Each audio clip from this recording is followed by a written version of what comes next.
आता एवढी ताकद त्या क्षेत्रात आहे. कुठल्याही क्षेत्राला जा, मरावं लागतंय काशीत गेल्याच्या नंतर. तुम्ही त्या ठिकाणी कैलासाला जा. कैलासाला लोक जसे जसे वर चढतात, गुरुवारी बाबांनी सांगितलेलं आहे, नख वाढतात, केस वाढतात, श्वास कोणतो, मरतात लोक. आता सरकारने बंदी आणली की जाऊ नका बाबा, कशाला उगाच, घरीच मरा ना, तिकडे जाऊन मरण्यापेक्षा. कसं मरायचंच आहे ना, टेन्शन घ्यायचं, घरीच मरायचं. वाराणसीला पण एवढ्या खटाखटात कुठेही जा. मग महाराज पंढरपूरला काय एवढं आहे का, पंढरपूरला गेल्याच्या नंतर मोक्ष भेटतो? महाराज म्हणले तिकडे गेल्याच्या नंतर महिनाभर राहावं लागतंय आणि तिकडे गेल्याच्या नंतर मरावं बी लागतंय. इकडे गेल्याच्या नंतर राहायची गरज नाही, मरायची गरज नाही, फक्त पंढरपूरच्या दिशेने चला, किंबहुना पंढरपूरला जा. इतर देवाचे जे दर्शन आहेत ना, दर्शन तुम्ही उज्जैनला जा, कुठल्याही देवाला जा, 100 मीटरहून त्या ठिकाणी 50 मीटरहून दर्शन आहे. जवळ कुठं कोणी येऊ देत नाही. जवळ जर स्वतःच्या कोणी येऊ देतो तर तो फक्त पंढरीश परमात्मा आहे. मी तुम्हाला या ठिकाणी प्रश्न विचारतो, मोठ्या संतांच्या मुखात ऐकलेलं आहे, महात्म्याच्या, पंढरीश परमात्मा कसा आहे? लोक आज आपण जातीपातीच्या ज्या भिंती बांधल्या ना, हा मराठा, हा धनगर, हा वंजारी, हा वाणी, जेवढे मला पाठ आहेत तेवढं सांगतो जवळपासच्या. या जातीपातीच्या भिंतीच्या डोळे महाराज आपण बांधल्या ना, या माणसाने निर्माण केलेल्या आहेत. पण तुम्ही जर पंढरपूरला दर्शनाला गेले ना, त्या ठिकाणी जात कधी विचारली जात नाही. तुम्ही पहा ना, पंढरपूरला गेले, मी तुम्हाला देवाची जात विचारतो, कोणाला माहिती आहे का? राम क्षत्रिय, कृष्ण क्षत्रिय, परशुराम ब्राह्मण, विठ्ठलाची जात काय? कोणी सांगू शकतं देवाची जात? महेंद्र महाराज तुम्ही तर कथाकार आहे, बरे कथाकार. देवाची जात सांगू शकता का? देवाची जात का सांगता येत नाही आपल्याला? आपण कधी असा विचार केलाय? ओ, त्या देवाला जात नाही म्हणून सगळ्या जातीचे त्याच्याजवळ येतील.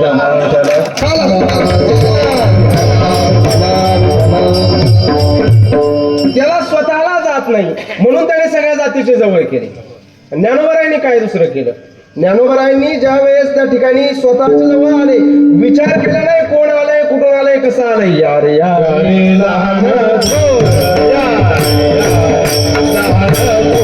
तुमचा आमचा स्वीकार करत असताना, तुम्हाला आम्हाला जवळ घेत असताना ज्ञानोबरायांनी आपली जात पाहिली नाही. याच्याही पुढे सांगतो, जेवढे लोक ज्ञानोबरायांच्या जवळ गेले त्यांना ज्ञानोबरायांनी शिष्य बनवलं नाही, भक्त बनवलं नाही, लांब लोटलं नाही, त्यांच्या जातीसहित त्यांना अभंग लिहायला लावले. गुरुवारांच्या मुखात ऐकलेलं आहे, म्हणे चोखयाची महारी आम्ही सोनार सोनार. राहू द्या,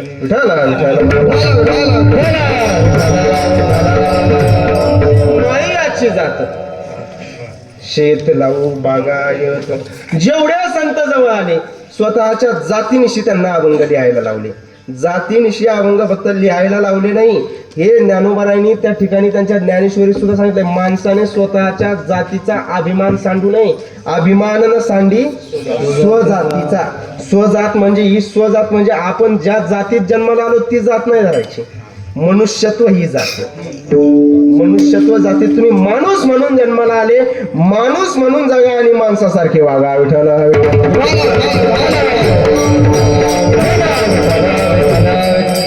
एखाद्या विषयी एखादं वक्तव्य करत असताना, एखाद्या विषयी बोलत असताना, एखाद्याकडे बोट वर करत असताना माणसाने अगोदर स्वतःचा अधिकार तपासला पाहिजे. चुकतंय का माझं? चुकत असलं तर सांगत जा. दुसऱ्याला बोट दाखवण्यापेक्षा, दुसऱ्याच्या चिंध्या वेचण्यापेक्षा स्वतःचं अनुदर्शन करावं. अनुदर्शन म्हणजे स्वतःचं आत्मपरीक्षण करा. जन्म मृत्यू जरा व्याधी दुःख दोषा अनुदर्शन. अनुदर्शन करा, स्वतःचं निरीक्षण करा ना, स्वतःत काय उणिवा आहेत.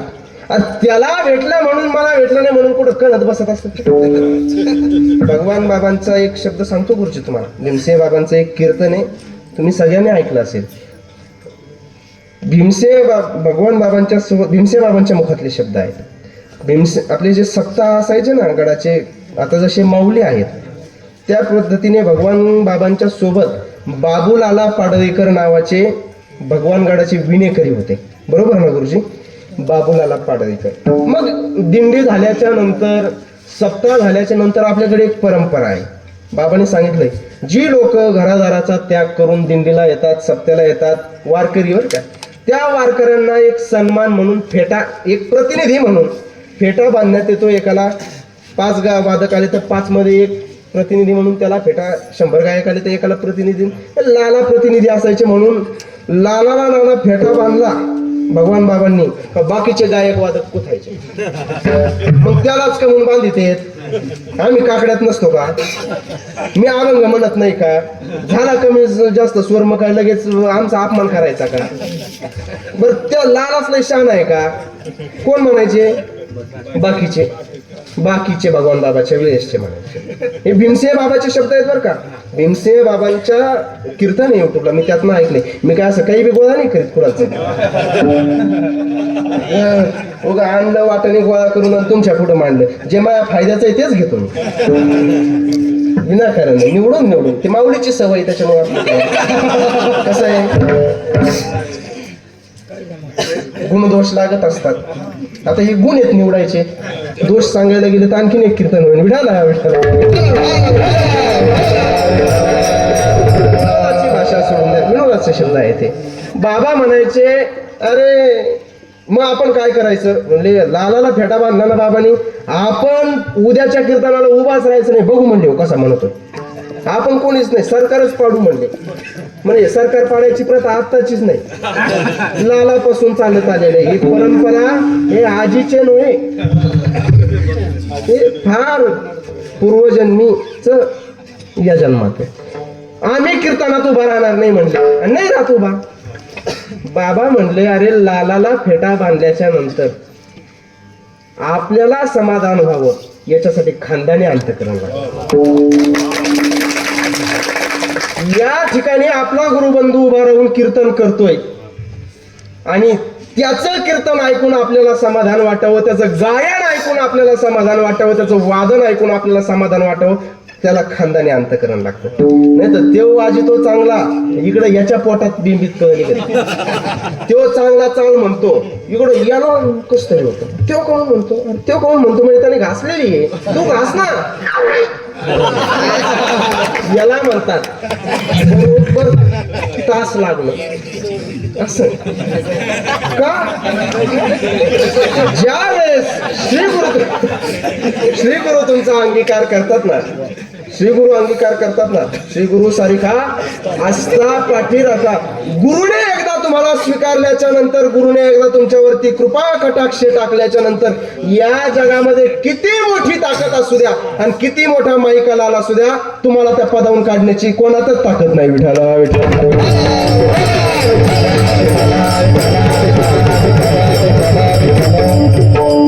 कुणी स्वीकार करावा, गुरुने स्वीकार करावा. अर्जुन काय युद्ध खेळला म्हणजे काय अर्जुनाचं पुरुषत्व नाही याच्यामध्ये.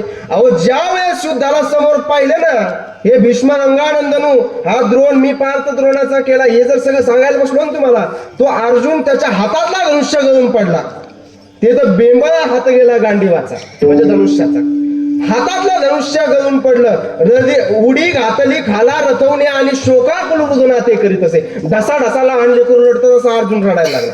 कधी, ज्यावेळेस समोर पाहिले भगवान श्रीकृष्णासारखा जवळ करणारा, भगवान श्रीकृष्णासारखा मार्गदर्शन करणारा, भगवान श्रीकृष्णासारखा अंगीकार करणारा गुरु अर्जुनाला भेटला.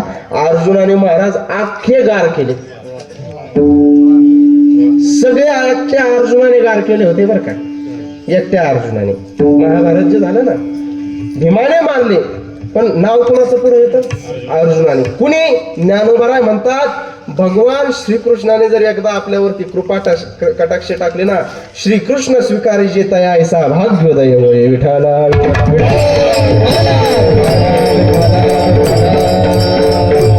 म्हणून माणसाने इतर पंथाच्या मागे धावण्यापेक्षा, इतर कुणाच्याही मागे धावण्यापेक्षा कृष्णाला शरण गेलेलं वाईट नाही का. कारण की हे रामकृष्ण जे आलेले आहेत ना, हे आपले पूर्व अवतार आहेत. आपल्या धर्मातले आहेत. इतर कुठं जे संप्रदाय आता जन्माला आले त्याच्याकडे लोक पाहायला लागले, त्यांचा लाखोचा भक्तवर्ग तिकडे तयार झाला. कुठं आपले सोडता म्हणजे आपले सोडायच्या लोकांच्या येड्या गबाळाच्या मागे लागायचं. त्याचे का त्याची पिशी लई मोठी बाजार, तुला माहिती आहे त्याच्या पिशीत काय त्याने केस गोळा करून आणले का? तुला माहिती आहे का त्याचा गठुडा चांगला आहे, ते चांगले कपडे घालतो म्हणजे त्याच्या एक कीर्तनकार येतं, ते फार सुंदर सांगतात. ते म्हणतात इथल्या ताकदीवर लोक घालतात हो. हे जे कपडे आम्ही घालतो ना, हे कपडे घालतो म्हणजे एक दाखवून बाह्य प्रदर्शन. काही लोकांचं कपड्यामुळे चांगलं चाललंय. 80 रुपयाला बाटली स्टार्च करायची, 80 रुपयाला. एकदा बाटली आणली का 12-15 शर्ट कडक होतात त्याच्यामध्ये. 12-15 शर्ट कडक झाले का त्याचं 12-15 दिवसच चांगलं चालतं. बाटली संपली, हे संपली. बाटली स्टार्चची बाटली म्हणजे कपड्यावर बाह्य जगावरती लोक पाहतात आणि त्याची गाडी पाहतात, त्याची दाढी पाहतात, त्याची बॉडी पाहतात, सगळं भौतिक जग पाहतात, त्याचा लवाजा मारी. त्या काय घेऊन बसले तुम्ही? मड्यापाशी करुणा केली तैसी गेली वृथा, मेलेलं प्रेते त्याच्याजवळ किती रडलं त्याला ऐकू जाईल का? मग आपण ठरवायचं आपण मेलेल्या माणसाजवळ जाऊन रडायचं का जिवंत संताच्या जवळ जाऊन आपण शरणागती पत्करायची? विठाला विठाला.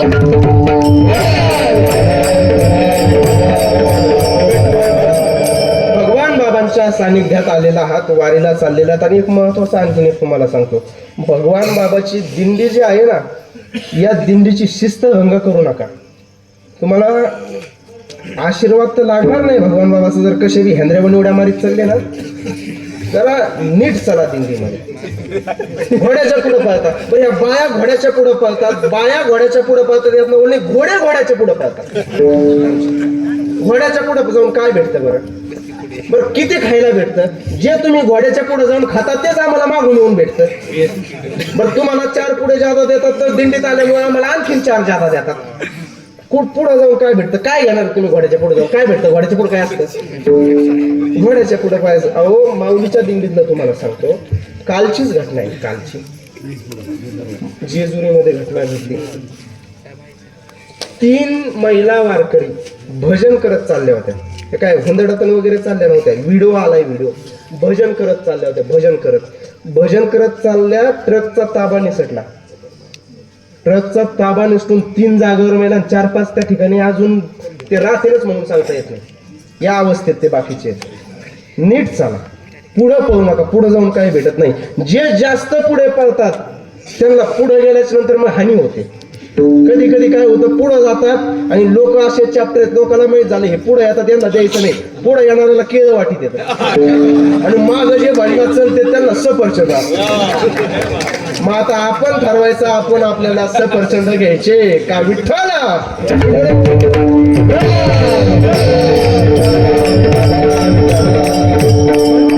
बाबांच्या दिंडीची शिस्त चाला.